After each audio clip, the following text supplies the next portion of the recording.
Year number 3 has come and gone. Once again, it was a year of growing the soil, planting the rain, and continuing to observe, although I managed to grow just a little bit of food as well. Unfortunately, I didn't have time to do anything other than this one video the whole year. Without further ado, here's a quick review of how things went down in 2024. I was gifted a truckload of chipped biomass that came from a plot of land not too far from here that was made up mostly of dried out succulent plants. I was super excited about this arrival, and it was such a large amount that I needed to get it to the back garden to start smaller compost piles out of it. I started to offload it to the back myself, but this took quite a bit of time because I was also working at the time. I made a mistake in thinking that I can cover the pile with a plastic drop sheet to avoid the material blowing around with the wind and to also retain some moisture. Due to the heat, this backfired on me, and in just a matter of a couple of days, there was a massive explosion of green mold forming in the pile. It was so bad that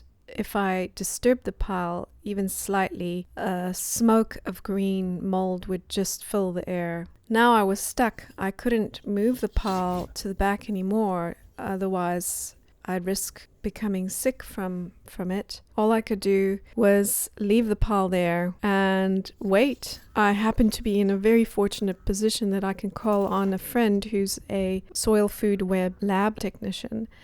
And he helped me with some tips on fast-tracking the process of getting this pile right, or at least in a better position to enable me to move it without worry. Finally, this pile started changing, and more of the green powdery mold disappeared, and it was starting to look good. So I managed to get someone to help me, and we finally moved the rest of it to the back, and it started 3 nice big piles of compost. As alarmed as I was at the time due to the excessive mold and the concerns I had around that, it turned out to be a blessing in disguise, because the process of converting the pile to compost was just being fast-tracked by this mold. I've just learned my lesson that if I receive such a gift again, I need to make sure that I move the pile immediately and do not cover it so that it doesn't get to breathe. I have to be honest, this year in the garden was not as I had imagined it would be.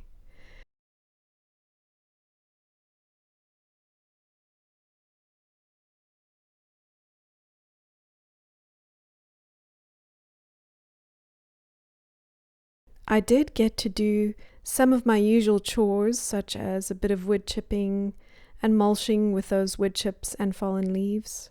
The times I dug holes, I continued to unearth more plastic garbage and building rubble. The fruit trees I planted in year 2 at the end of this year are not looking great, but I will continue to nurture them in the hope that in a couple of years they will just take off. A great tip I got from a local urban farmer permaculturist is to start planting plants around the trees. In this way, the trees become watering zones, and an ever-increasing area around them is maintained as fertile ground to support them.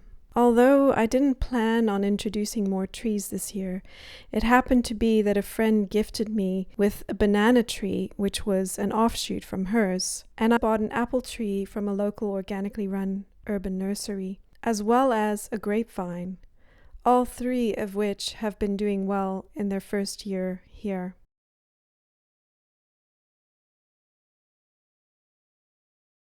In spring, even though my compost wasn't quite ready, I couldn't help myself but to establish some raised beds for growing a few vegetables. I had to unfortunately buy in some compost for these beds, but mixed it with some of my woody half-finished compost. I bought some seedlings, but noticed an ungerminated seed dangling from one of the seedlings that was colored an unnatural orange. It turned out that the seed was treated with fungicide, the coloring being a dye to indicate that. Knowing the source of things is important to me, and I was reminded to continue to try and source seedlings, and plants that are not treated with synthetic chemicals such as pesticides, for example, fungicides and insecticides, that ultimately cause more harm than good with such widespread use. This year, I managed to save seed from coriander I grew, the coriander plants coming from seed given to me by a local organic grower from the previous season's growing. I also saved vendor mustard seeds from plants I grew, those plants coming from seeds of the plants I grew last year, and those coming from an heirloom organic seed grower in South Africa.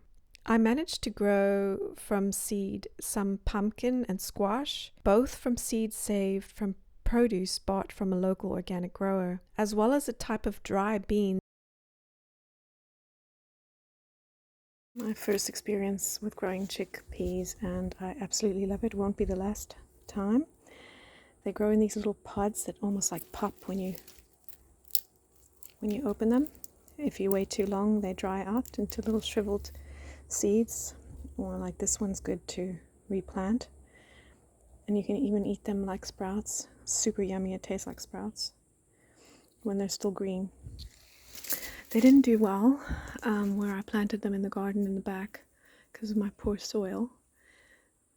But it was an awesome experience, and I'm going to do it again. And this plant that I have in a pot is doing quite well. I just love this plant, how it looks. It's just so beautiful. In its growth habit, it's like grows right up, like it's standing up straight, and it's got these beautiful white flowers and these beautiful pods. And just like the conkerbos, when you have the pods on the plant and you shake them, it's like shaking a rattle.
go.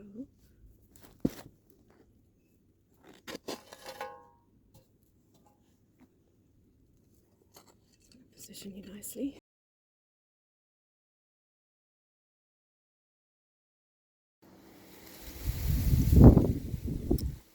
I noticed how the lady beetles haven't arrived yet like last year, but once they do, they're going to be having a feast on this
Compared to the incredible visible results of the last 2 years, on the surface it didn't seem that much changed in this third year. I wondered if it was because I didn't plant cover crops in the second winter like I did in the first.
This is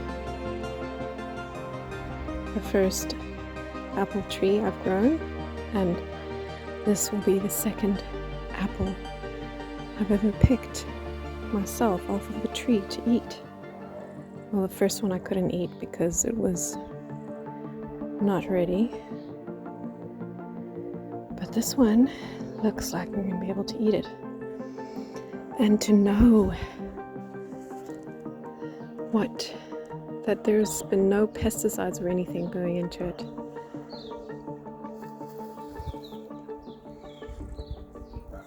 It's just so awesome.